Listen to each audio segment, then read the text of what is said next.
Good evening and welcome to Sunset News. I'm your host, Glenn Orashipora, bringing you news, community stories, weather, economic news, and much more on this Monday evening. Getting into the news tonight, concerned residents at the Tuhingireni informal settlement have voiced their frustrations over the government's apparent lack of assistance to the community-built school constructed by 18 qualified teachers to address the critical shortage of classroom spaces for learners in the area. Last year, the Namibian Sun reported on how 18 qualified teachers who struggled to find jobs took matters into their own hands to construct a makeshift school in the area. Despite their commendable efforts, the school finds itself struggling to meet the basic requirements necessary for a functional educational institution. According to a statement directed to the community activist Michael Amushelelo, the residents stated that the project school was established to help learners who do not have spaces in government schools due to long walking distances and overcrowdedness. During the 2023 academic year, the school received more than 200 learners from grade 0 to 8. Moving on to our next story, Windhoek residents have once again exceeded the target of water consumption set by the city of Windhoek, this time by 11%. Windhoek is experiencing Category C water scarcity, and therefore 10% water savings are required to sustain the water demand. The city of Windhoek said in its latest update that for the period of the 6th of February to the 12th of February, residents have once again exceeded their water consumption target by 11%. And in light of this situation, it is crucial for all of us to take immediate steps to conserve water. The total average of the dam levels in the country have dropped to 56% compared to last season, when it was 71.3% full. In the central areas of Namibia, the average level of the dams are now a low 24.2%, while last season the level stood at 46.3%.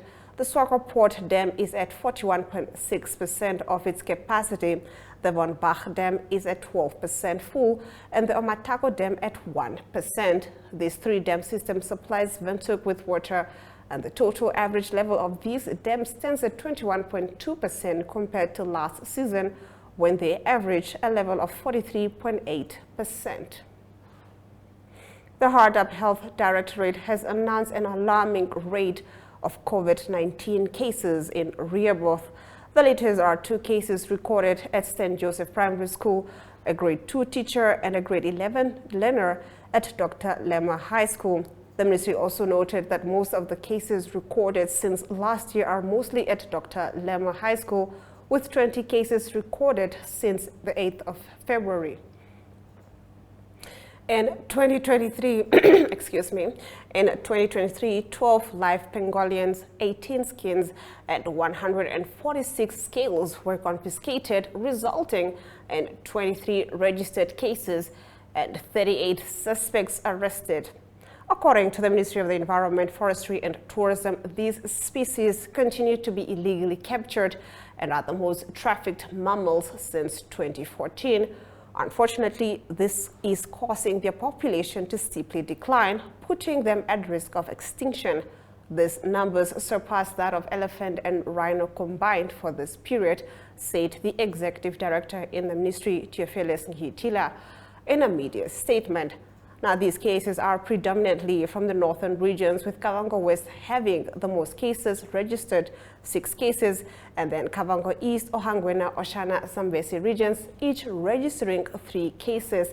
Central regions cumulatively registered 4 cases, and only 1 case was registered in the Kunene region, according to the ministry. The World Pangolin Day is celebrated on the 3rd Saturday of February and is used internationally to spread awareness on the plight of the pangolins, their significance, and their imminent threat. The anticipated Oneuptwo borehole has been completed. The details follow in economic news after this short break. Connection. It's in the human touch, the feeling of belonging. It inspires us and empowers us, creates clarity from complexity, It starts new conversations, unlocks the power of advice, and makes an impact on your life. At Alex Forbes, we pioneer insight to provide you with advice that connects your decisions of today to your impact tomorrow.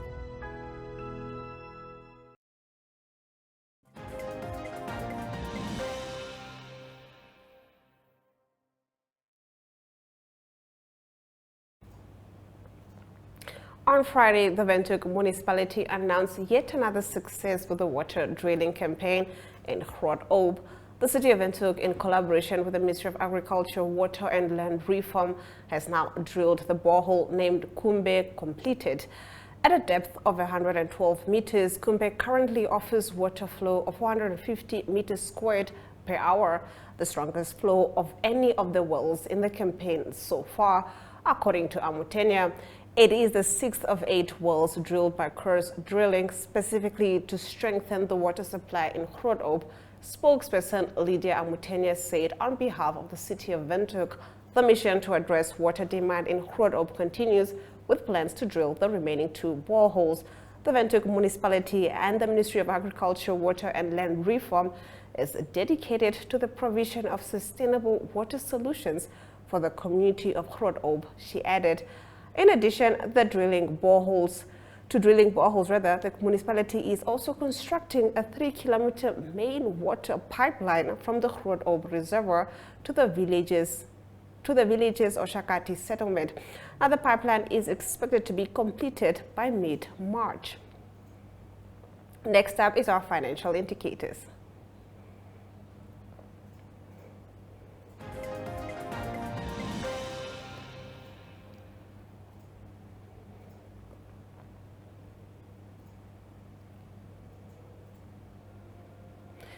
The Namibian dollar trades against the British pound at 23.85, against the euro at 20.41, against the US dollar at 18.96, $2 Namibian and 64 cents gets you one Chinese yuan. On the commodities market, all major commodities went up, with Brent crude oil trading at 0.17%, going for $83 and 39 cents per barrel. After the break, we dive into our international news. Do stay with Sunset News. We are all seeking connection to each other, to the world, to the spaces we exist in.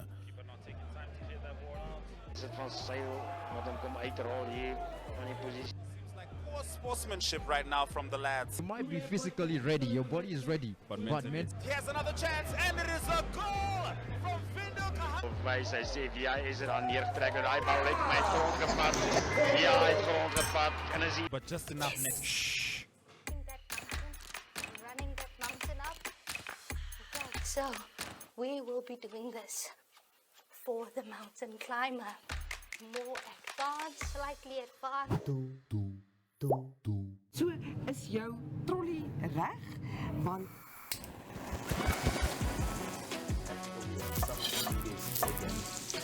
I love that. I love that. So then kickstart our countdown at number 5 with this one. Op Netwerk TV se Klets Kompas gesels ons nuus van 'n Maandag tot Donderdag. Ons kyk ook na die weer en meer. Stories wat jou raak en stories wat saak maak. They've made a mistake in denying me bail, and they've made several other mistakes in many other cases. The channels that teach us something new or reflect our expression. So it goes beyond switching to the right station. It's about choosing the experience that can adorn the present, dressing it with our tastes as we expand our preferences, because what we are actually connecting to is boundless, limitless human energy. And this is the spirit of NTV.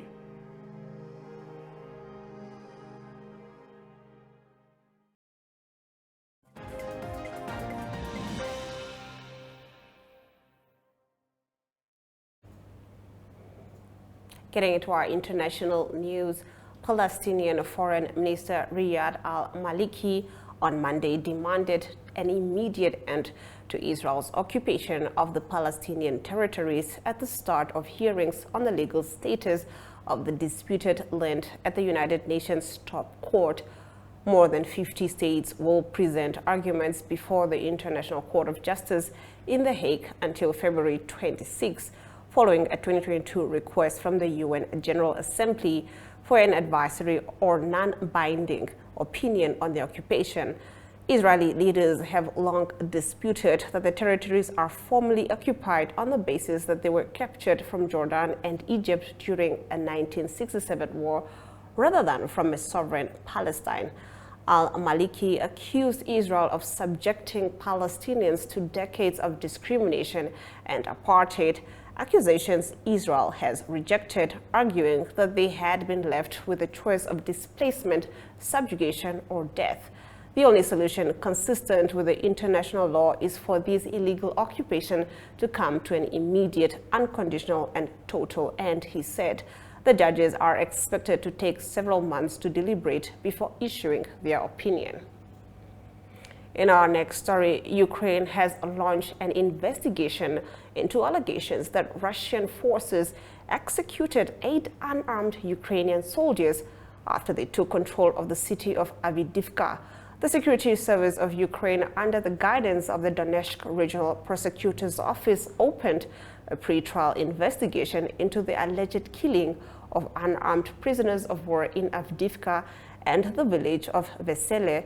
State-run media outlet Ukraine Forum said on Monday, under the procedural supervision of the Donetsk Regional Prosecutor's Office, a pre-trial investigation has been initiated into the violation of the laws and customs of war combined with premeditated murder. Ukraine Forum quoted the security agency as saying in a statement, Ukraine has repeatedly accused Russia of unlawful killings and other war crimes since Moscow launched a full-scale invasion of its neighbor in February 2022. After this short break, we'll be getting into our weather predictions.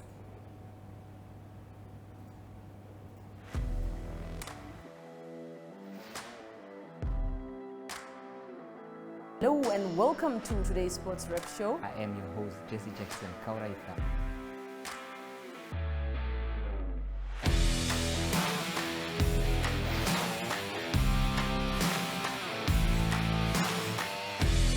In replay, Namibia, who had won the toss for the first time on this tour. Good day everyone, time for international sports news, starting off with tennis news, both on the WTA for women's and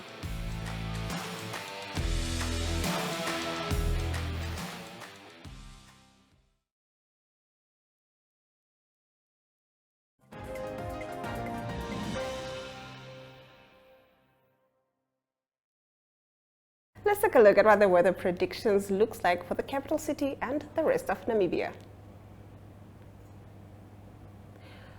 Katimamulilo can expect sunny weather with a minimum of 20 degrees Celsius and a maximum of 38 degrees Celsius, while Oshakati can expect partly cloudy conditions with a minimum of 22 degrees Celsius and a maximum of 36 degrees Celsius. The capital city can expect some showers with a minimum of 20 degrees Celsius and a maximum of 33 degrees Celsius. Henties Bay can expect partly cloudy conditions with a minimum of 17 degrees Celsius and a maximum of 22 degrees Celsius, while Rehoboth can expect some showers with a minimum of 22 degrees Celsius and a maximum of 34 degrees Celsius. Oranjemund can expect partly cloudy conditions with a minimum of 16 degrees Celsius and a maximum of 25 degrees Celsius. After the break, we'll be taking a look at our entertainment news. To stay with Sunset News.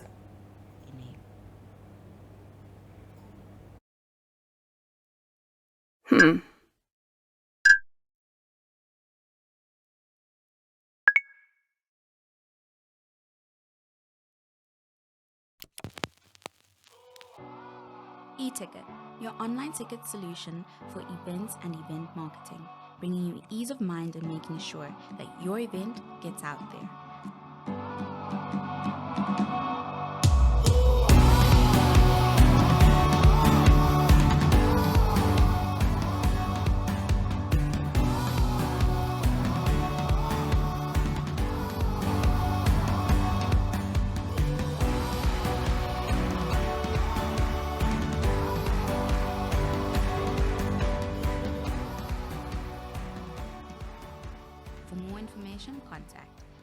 events@nhcomm.na.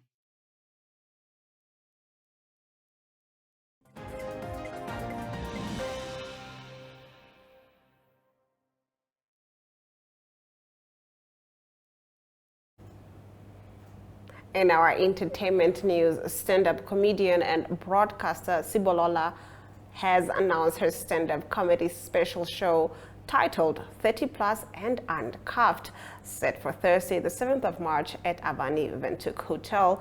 Tickets are available via web tickets. Well, hope to see you guys there. After the break, we'll be getting into our sports news.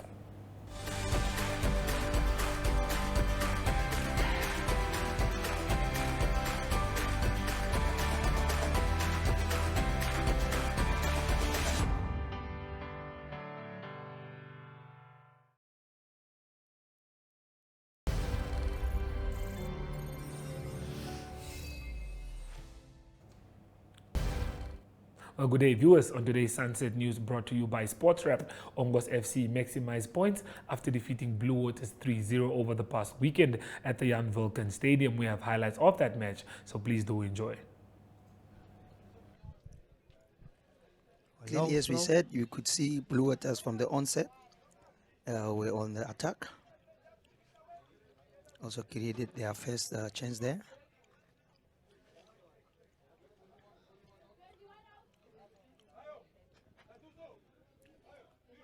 Another attack, long-range shot coming in there. But the goalkeeper, Ongos goalkeeper, up to it. And I think this is the goal. First goal. Yes. A very lovely control by the Ongos player. A layoff to his teammate. Beautiful goal there.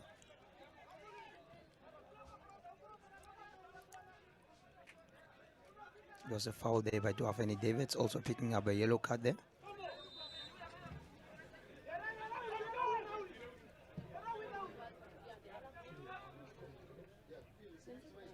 All right, so we are here with the captain of Ongos FC. Of course, they defeated Blue Waters right here at their hometown, Jan Vulcan Stadium. Osvaldo, how are you? How do you feel after this match?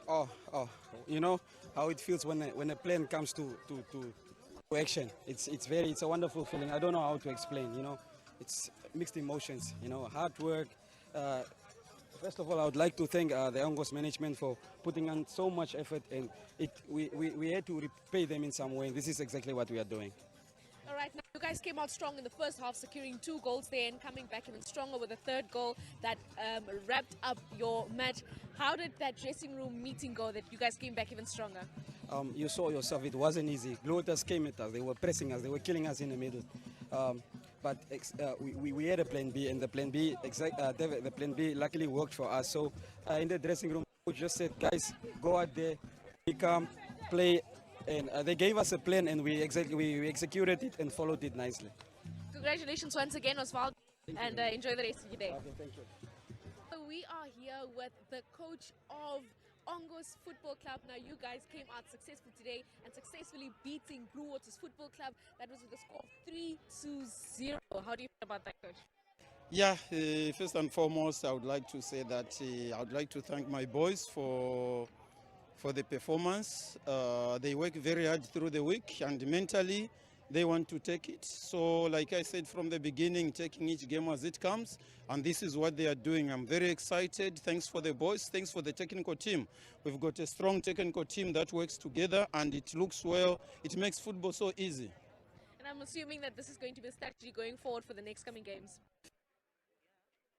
Each game as it comes, and to take it very seriously, one after each other. And then, like I said, this brand, Ongos, means a lot. It means a lot. So we need to make proud Ongos.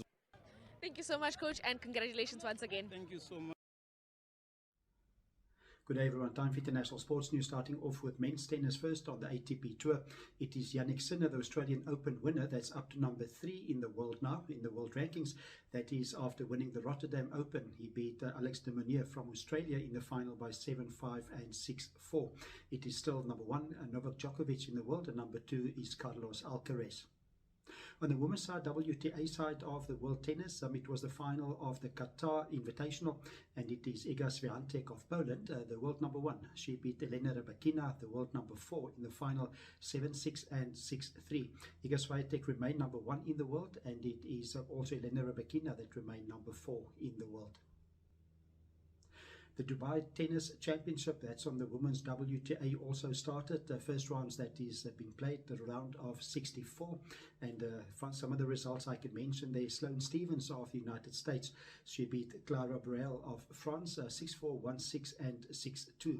That is to go through to the round of 32. And then also Leila Fernandez of Canada beating Bernarda Pera of the USA 6-3 and 6-2. Iga Swiatek will be the number 1 seed. She's also the world number 1, and she will next play Sloane Stephens. That is in the round of 32. And then the number 2 seed in the tournament is Aryna Sabalenka. Sabalenka won the Australian Open a few weeks ago. She took a break, and it's the first tournament back since winning the first major of the year.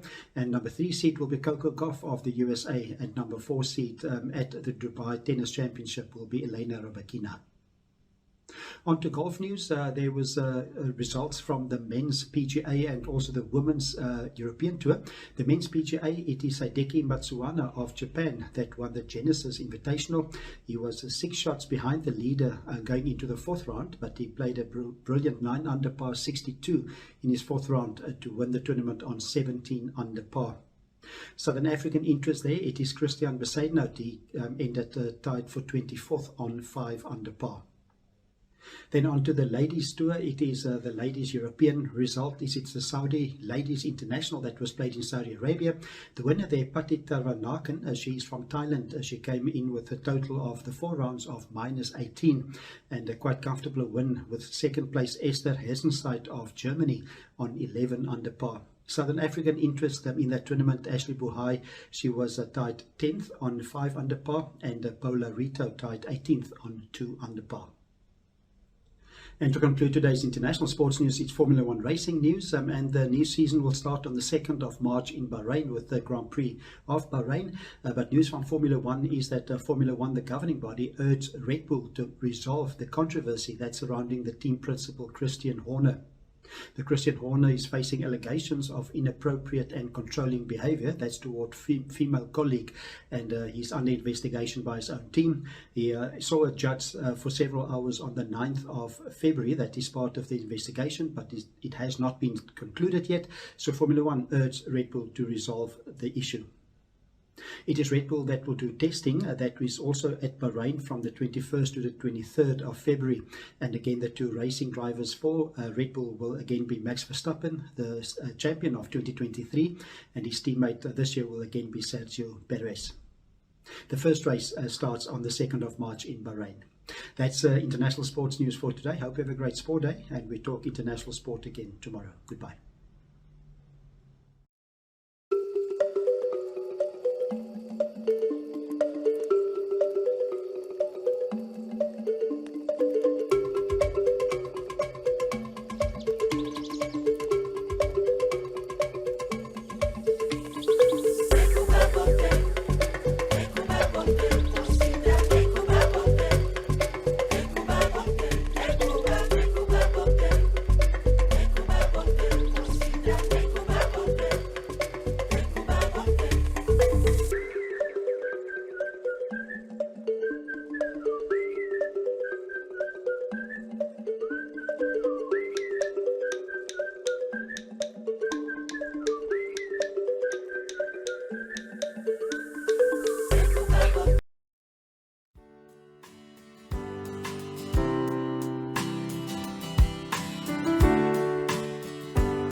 And with that, we've come to the end of the broadcast. But before we sign off, as the nation mourns for the late President Dr. Hage Geingob, The Namibia Media Holdings would like to send condolences to the family and to the rest of the nation. The president will be buried on Sunday, the 25th of February 2024. I am Glenn Rashipura. Until next time.